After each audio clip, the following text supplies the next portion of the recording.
मी बोरकर गुरुजी, विश्व ज्योतिषाचार्य, ब्रह्मांड ज्योतिष कार्यालय रावेर, जिल्हा जळगाव, महाराष्ट्र।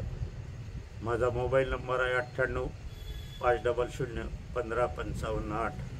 ब्रह्मांड ज्योतिष कार्यालयाची कुठेही शाखा नाही। आपल्याला भेटायचं असेल तर अगोदर मोबाईल करून यावं। मोबाईल केल्यानंतरच मला भेटीला यावं, कारण माझे दौरे बाहेरगावी असतात, तेही महाराष्ट्राच्या बाहेर। रावेरमध्ये आल्यावर अलंकार बोरकर ज्वेलर्स आणि विक्रम बोरकर ज्वेलर्स यांच्या आतमध्ये जावं आणि आम्हाला भावांना भेटायचं आहे असं सांगायचं, म्हणजे ते तुम्हाला मार्गदर्शन करतील आणि माझ्याकडे घेऊन येतील। आजचा कार्य सुरू करण्यापूर्वी माझी पत्नी स्वर्गीय सौ निर्मलाबाई बोरकर यांना अभिवादन करूया आणि आजच्या कार्याला सुरुवात करूया। आजचा कार्याचा विषय आहे विवाह योग्य पद्धतीने पाहणे या विषय आहे। कारण आज माझ्या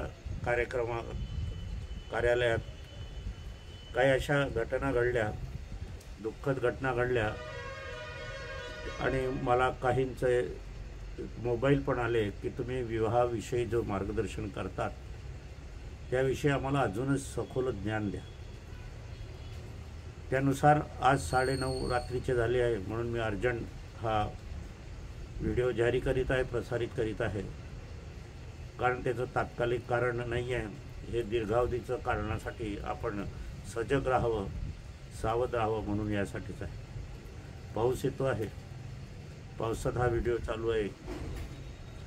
तर आजचा विषय जो विवाह विषय आहे, तर विवाह विषय बघत असताना ज्योतिषशास्त्राच्या माध्यमातून जन्मकुंडलीमध्ये जे लग्नस्थान असते ते विवाहस्थान मुळीच नसते, हे लक्षात घ्या। लग्न आणि विवाह वेगळा आहे। तो लग्न शब्द का टाकला गेला आहे कोणास ठाऊक, प्राचीन शब्दाचा आधार आहे तो। आता लग्न म्हणजे विवाह आपण सहज समजतो, परंतु ते लग्नाची कुंडली नाही, जन्मोदयाची कुंडली। ज्या वेळेला जन्म होतो त्यावेळेला आकाशामध्ये जे ग्रहस्थिती असते त्याचा तो नकाशा आहे, बाकी काही नाही।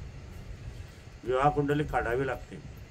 विवाह कुंडली काढताना जाणकार ज्योतिषाचीच आवश्यकता असते। विवाहाच्या कुंडलीतून आपल्याला सर्वसामान्यतः अचूक मार्गदर्शन मिळत असते। आता या माझ्याकडे 27-28 गुणाची पत्रिका आली होती। मी त्यांना म्हटलं होतं तुम्ही विवाह करू नका, पण त्यांनी सांगितलं की आम्हाला तर सर्वांनीच सांगितलं आहे, तुम्ही एकमेव असे दिसले की तुम्ही नाही म्हणता। म्हटलं बा माझ्यावर विश्वास असेल तर करा, नाही तर तुम्हाला ज्याच्यावर विश्वास असेल ते तुम्हाला योग्य जे वाटत असेल ते करा।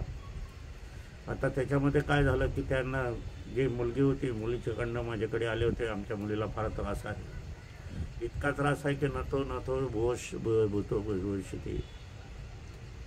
कारण मी त्यांच्यामध्ये पाहिलेलं होतं की अग्नियोग आहे, अग्नियोगामध्ये वाटेल तसं बोलणं, वाटेल तशी मारहाण करणं, शेवट प्रसंग आला तर अग्नीने शिलगवून देणं। जसा अग्नियोग असेल तीव्र त्याप्रमाणे त्या घटना घडत असतात। म्हणून विवाहाच्या कुंडलीमध्ये हे पण बघायला पाहिजे। विवाहाच्या कुंडलीमध्ये आपल्याला अपत्य योग होणार आहे की नाही हे पण बघायला हवे। कारण 2-4 वर्ष गेले की सगळे लोक बोलतात का हो संतती का झाली नाही, मुलगा मुलगी का होत नाही, काही प्रयत्न करता आहात, काही नाही करता आहात। म्हणजे माझ्या मते तर विवाह करणे म्हणजे संतती उत्पादन करणे, वंश वाढवणे, याशिवाय दुसरा मार्ग नाही। त्याच्यानंतर जीवन आयुष्य असेल तर तुम्ही संसार कराल, म्हणून जन्ममृत्यूची दखलसुद्धा विवाह स्थानात बघताना, लग्न जुळवताना बघायला हवं की आयुष्य किती आहे। एखादा रोग आहे, कॅन्सरसारखा रोग आहे, एखादा गर्भाशयाचा रोग आहे, एखाद्या थायरॉईड आहे, एखादा कॅन्सर आहे, हे पण बघायला नको? हे पण बघणं आवश्यक आहे। एखादा अफेअर आहे, एखादं लफडं आहे, एखादं पळून जाणं आहे, हे पण बघायला नको? अफेअर असलं तर ते टिकणार आहे का नाही आहे, का पुनरुत्थित जीवित होणार आहे, हे पण बघायला हवं। मला तर एक अशी पत्रिका असली, त्या मुलीने स्वच्छ सांगितलं की मी तुझ्याशी लग्न करते, पण माझा जो मित्र आहे तो येत जात राहील, कबूल आहे काय तो बोल। पहा कुठे आहे भारत संस्कृती, कुठे चालली आहे। या दोषाला आपण स्वतःच कारणीभूत आहे। सर्व हिंदू संस्कृती जवळजवळ आता शून्यवत होण्यावर आलेली आहे। नुसतं मंदिरात वाढवणं, मंदिरात जाणं म्हणजे हिंदू संस्कृती नाही। संस्कृती बाळगली पाहिजे। चेहरा वेहरावरून, आपल्या ड्रेस कपडे लत्त्यावरून, खाण्यापिण्यावरून, चारित्र्यावरून, भावनेवरून, मनावरून याच्यात संस्कृती अवलंबली गेली पाहिजे। आता तर सगळंच बदललं आहे। आता सोन्यासारखं अपत्य आपल्या घरामध्ये असते आणि ते आपण एखाद्या मोलकरणीच्या हवाली करतो. माणूस 1.5-2 लाख रुपये पगार करतो, ती बाई पण 1.5-2 लाख रुपये कमाई करते. पण जे खरं सोनं आहे ते मात्र दुसऱ्याच्या हाती उघड्यावर ठेवलं जाते आणि जे नकली सोनं आहे ते लॉकरमध्ये ठेवलं जाते. किती दुर्दैवी प्रकार आहे. अरे बाईंना तुम्ही नोकरी का करू दिला जातात? त्यांना मुलांना सांगोपनाचं आहे, करू द्या ना. खरं तर सोनं ते आहे, तो वंश आहे, तो वाईट निघाला, वाईट चालीचा निघाला तर काय होणार आहे? सगळं घर बुडणार आहे. आणि तुमची रवानगी घरात राहील का, वट्यावर राहील का, आणखीन तुम्ही गावाच्या बाहेर जाल का, वृद्धाश्रमात जाल? जवळ राहिलं तर प्रेम निर्माण होते, दुरावा असला तर प्रेम निर्माण होत नाही. काही मुलं विदेशात आहे, आई वडील सडक आहे, काहींचे आई वडील वृद्धाश्रमात जगत आहे, काही आई वडील घरात आहे परंतु तोंड बांधल्यासारखे आहे, ढोरासारखे आहे, जीवन जगत आहे. खूप परीक्षण करून पाहिलं आहे मी. पुष्कळांच्या घरी गेलेलो आहे. बाबा गेले, आई घरात राहते, हक्काची मोलकरण मिळते, आम्ही बाहेर जाऊन खाऊन येतो, तू हे खिचडी केली तू खाऊन घे, नाही तर तूच करून घे. आम्ही ट्रिपमध्ये जातो, महाबळेश्वरला जातो, शिमला गिमल्याला जातो, आई बसली आहे बिचारी घरामध्ये मुकाट्यानं, कारण काही नाही, पती नाही हात साथीला, घर श्रीमंत आहे, पण लज्जा नाही, लाज नाही की आईला पण सोबत घेऊन जावं म्हणून. अशा अनेक घटना आहे. शेवटी आई कुडत कुडत मरते बिचारी. काय होईल पुढे? कर्माचा भोग येणारच आहे. तो कर्माचा भोग ना आई ना वडील ना काही करू शकत. कर्माचा भोग स्वतंत्र आहे. 33 कोटी देवताही खाली उतरले तर कर्म बदलू शकत नाही. तो भोग भोगावाच लागतो. एका पिढीत नाही तर 7 पिढ्या नष्ट होतात. माझा अनुभव आहे खात्रीचा. घराघरातला अनुभव जाऊन मी बघितलेला आहे. मी नुसता ज्योतिष पंडित आहे परंतु पुस्तक पंडित, ग्रंथ पंडित नाही. मी प्रत्यक्ष अनुभव घेतलेले आहे. दवाखान्यातून जाऊन अनुभव घेतलेला आहे, वृद्धाश्रमात जाऊन अनुभव घेतले आहे, श्रीमंताच्या घरात घेतले आहे, याच्या घरात गरिबांच्या झोपडीच्या घरात घेतलेले. राहिलो आहे एक दिवस. इतकं विदारक चित्र आहे भारताचं की तुम्हाला काय सांगू. सरकार लाडकी बहीण म्हणून पैसे देते, लाडका बाप म्हणून कोणी नाही, पूज्य बाप म्हणून काही नाही, आई वडून काही नाही. आई वडिलांविषयी काय करते सरकार? ना केंद्र सरकार करेल ना महाराष्ट्र सरकार करेल, काही नाही. त्यांना माहीत आहे म्हाताऱ्यांचं काय घेत आहे, त्यांना आशीर्वादाची गरजच नाही. यांच्याविषयी काही योजना काढा जरा, त्या नको आहे. 75 वर्षाच्या वर फुकडारे, पण त्यांना जाता आलं पाहिजे ना, त्यांच्या गाडीमध्ये चढता आलं पाहिजे, जागा मिळाली पाहिजे ना, त्यांच्या तिथे खाण्यापिण्याची सोय, राहण्याची सोय कोणी केली पाहिजे. पुष्कळ विदारक आहे. आणि हे बघण्यासाठी ज्योतिषशास्त्र आवश्यक आहे. विवाहापासून ठरवा.